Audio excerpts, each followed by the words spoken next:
لاول مره في مصر كرواسون طعميه. هنجرب النهارده مطعم جديد بيعمل الطعميه افتكاسات، اول مره اشوفها في حياتك. بس قبل ما نخش على الافتكاسات نجرب البيزك بتاعه. نجرب الاول سندوتش فلافل سوبر. ده سندوتش طعميه وفيه طماطم خيار مخلل وصوص تقريبا هو اسمه صوص تكساس. تكساس. صوص تكساس. انا ندوق ولا اسمه الطعميه.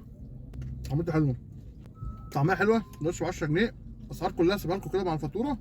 بصراحه حلو، ب 10 جنيه حلو. اللي بعده تعالى بقى نجرب السندوتش ونجرب بقيه الحبشتكنات معاه. طماطم مخلله وفي صوصات وفي ميه سلطه. في ميه سلطه كمان. تعالى نجربه بميه السلطه كده. تعالى ميه السلطه عامه.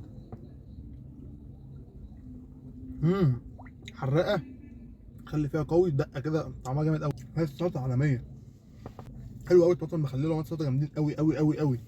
ده باكت بطاطس شيدر. تمام، تعالوا ندوق الاول. هو كده كده فيه صوص شيدر، احنا جبنا شيدر بره بس هو فيه صوص شيدر. ندوق بصوص الشيدر.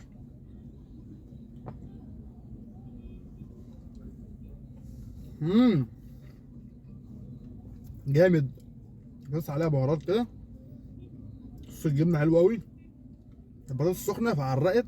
انا بحبها كده، ما بحبهاش مقرمشه، فالتعريقه دي خلتها جامده قوي.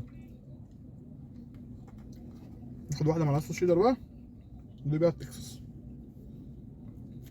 ندب كده في التكساس. التكساس خفيف شويه. اللي على السندوتش مش هو ده تقريبا. استنى نجرب تاني كده. ناخد حبه حلوين كده. لا حلو. ده شيدر اصلا حلو. طعمه حلو. انا عايز اقول لك كنت ساعتها انا كنت مستغرب ملوش طعم. ده شيدر وطعمه حلو. فاهم دول تكساس.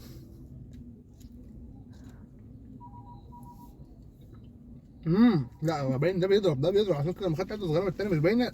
ده لازم يضرب جامد قوي. اللي بعده مبدئيا العلبه اللي حاطين فيها السندوتشات جامده قوي قوي قوي.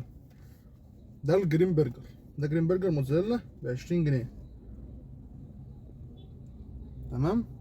هو عليه برضه صوص تكساس والطعميه. تلاقي محشيه من جوه بقى خس، خيار مخلل، طماطم، وصوص برضه من تحت مايونيز تقريبا. يا باشا يلا بينا. بس شيل كلوز. شايف الموتزاريلا يقطع بقى كده. بسم الله. عالمي.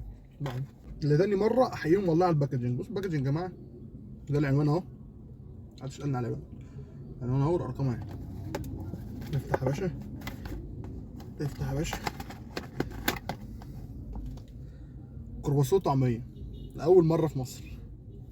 خش بقى على الكرواسون طعميه. كرواسون مفتوح. بدل عجينه، بدل البيض كايزر